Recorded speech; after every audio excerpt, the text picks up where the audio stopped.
Welcome into this week's show for MLS Week 8 this weekend, where we have 12 games on Saturday and 2 more on Sunday to break down in this week's MLS picks and predictions.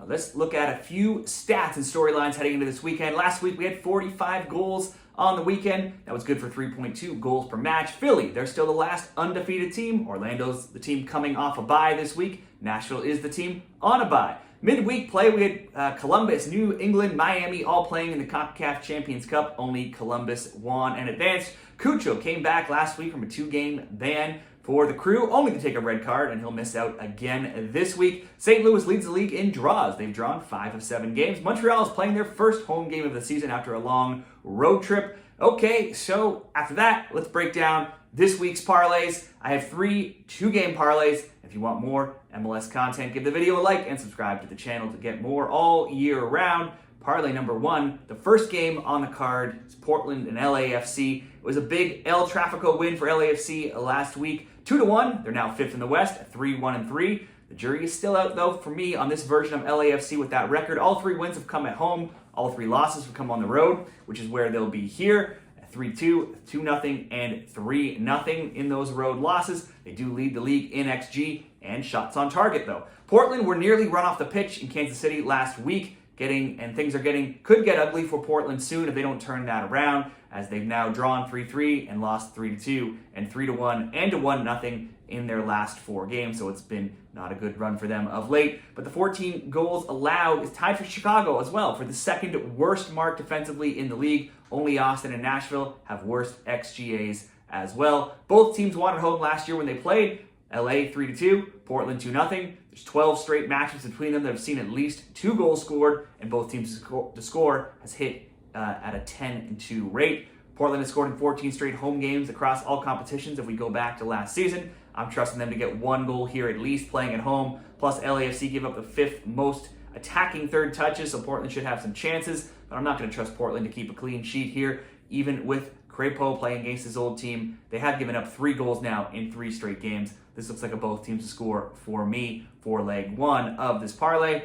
Leg 2, I'm going to keep it super simple here. Let's look to one of the best teams in the league right now. New York Red Bulls playing Chicago Fire. The Red Bulls are top of the pile right now. They're 4-2-1 with 14 points. That's the most points in MLS. They had a 2-1 road win over Supporters Shield holders from last year at Cincinnati last week. It's 14 points for New York. Also 14 goals allowed for Chicago. That's the most in the East. That's only better than San Jose's 17 goals allowed overall. This is despite their rather mediocre showing so far, 2-2-3. They're 10th in the East with 8 points. Chicago did win, though, last week, 2-1 at home against Houston. It was a low-scoring matchups last year when these teams played, 1-1 in Chicago and 1-0 Chicago when playing in New York. They played in the preseason this year for whatever that is worth, and it was 2-2. New York is in great form. Lewis Morgan is tied for the Golden Boot lead, while Dante Vanzeir leads the league in assists as well. New York has scored in all games outside of a road 3-0 loss to Columbus. Meanwhile, Chicago's allowed a goal in all 7 games, but has scored in 6 of 7, and both teams to score has also gone 6-1. I have to look at a Red Bulls win here. They're playing great. They're at home. Chicago's leaking goals all over the place. Could be both teams to score. If you wanted to bet this by itself, I would go probably New York to win. In this parlay, I just want 1 New York goal to get this closer to even money. New York to score. Portland, LAFC, both teams to score. -117.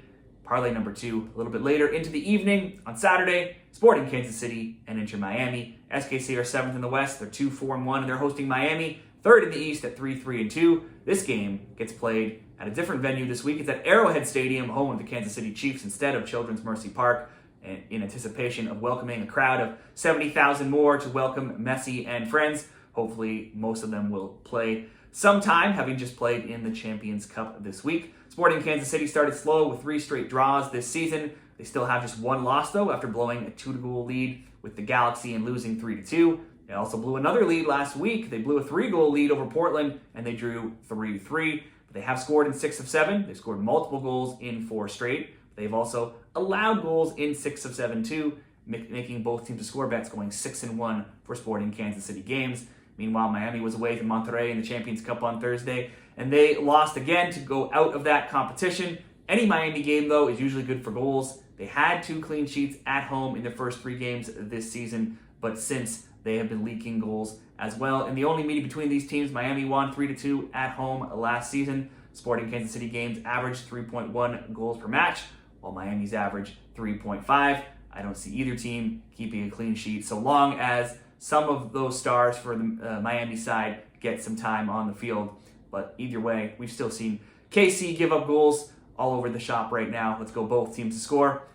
And we'll pair that with another both teams to score with Vancouver and LA Galaxy. It's first Vancouver hosting second LA in the West. The 14 goals, 4 that each team have scored, are only behind Miami's 16 for the highest scoring teams in the league right now. Vancouver has overperformed an XG of just 8.4, but LA's 12.9 is only behind LAFC, DC, and Miami in the XG department. Vancouver only has 24 shots on target. Now that's 5th from the bottom. LA's 42 are 3rd from the top. Until something changes, though, it will just be the same story for me every week with LA Galaxy. They're always capable of scoring, but they're also just as likely to concede a goal. Both of those things happened last week in a 2-1 loss to LAFC in the El Tráfico rivalry. That makes both teams to score bets now 15-1 in the past 16 MLS games for the Galaxy. With only a waterlogged pitch and a 1-0 win over Seattle breaking up that streak, it also means that both teams to score over 2.5 has gone 14-2 in that time in Galaxy games as well.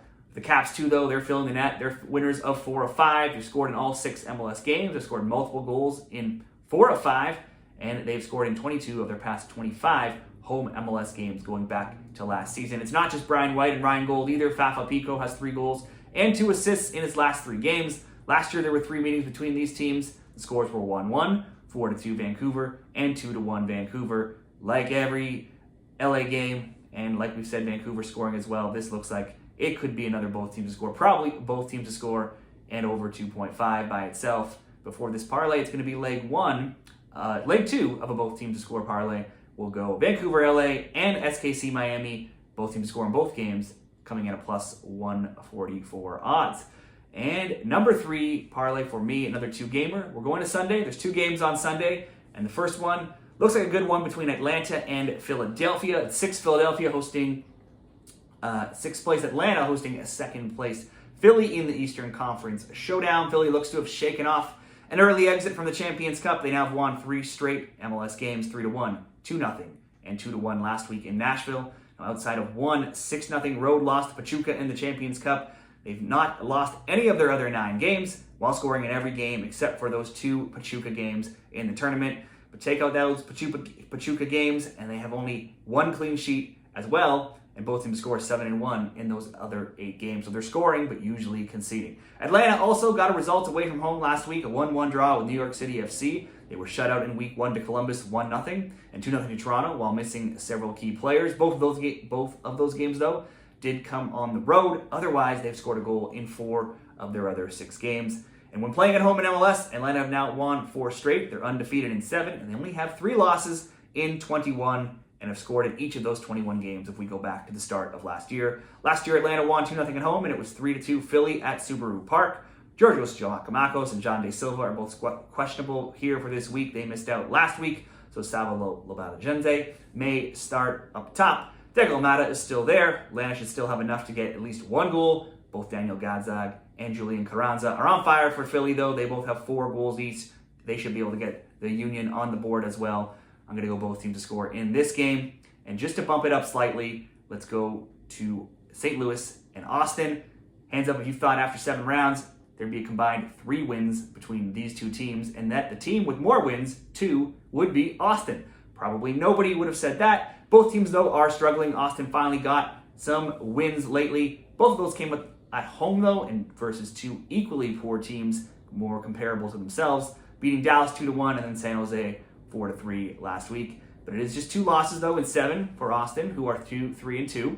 St. Louis knows all about draws. They have 5 of them. They're 1-5-1, the most draws in the league. Last week, they had a surprising 0-0 draw, though, at home to Dallas, with Dallas being one of the weaker teams and St. Louis usually being a strong team at home. That's surprising because St. Louis scores have also been, if we look back in reverse order, very high scoring prior to last week. 3-1, 2-2, 3-3, 2-2, 2-0, and 2-1. And for Dallas, their games before last week had been a perfect 5-0 to both teams to score. Now, goals rate down between these teams last season with scores of 3-2 St. Louis, 6-3 St. Louis, and 2-2. That could happen again here. It's hard not to back a goal from St. Louis, who have scored in 18 of 22 all-time home MLS games. In Austin's last 24 road MLS games, they have just 3 wins, and they have, though, been shut out in 3 of the last 4. On its own, I'd lead towards a St. Louis win, but they're not winning very much lately with tons of draws, so this could be a both teams to score, maybe a St. Louis win as a single bet, or to simply bump up our parlay. Let's go St. Louis just to score. I realize that won't add much, but it will just bring the odds down a little bit. Let's go Atlanta and Philly, both teams to score, adding in a St. Louis goal, -129 to complete that Sunday parlay. Those are my 3 best MLS bets for this weekend's MLS Week 8 action, covering some games from the earliest game on Saturday all the way to the latest game on Sunday night. Now, what do you like? Share your best MLS picks and parlays down there in the comments, and let's all hope to cash some winners this weekend.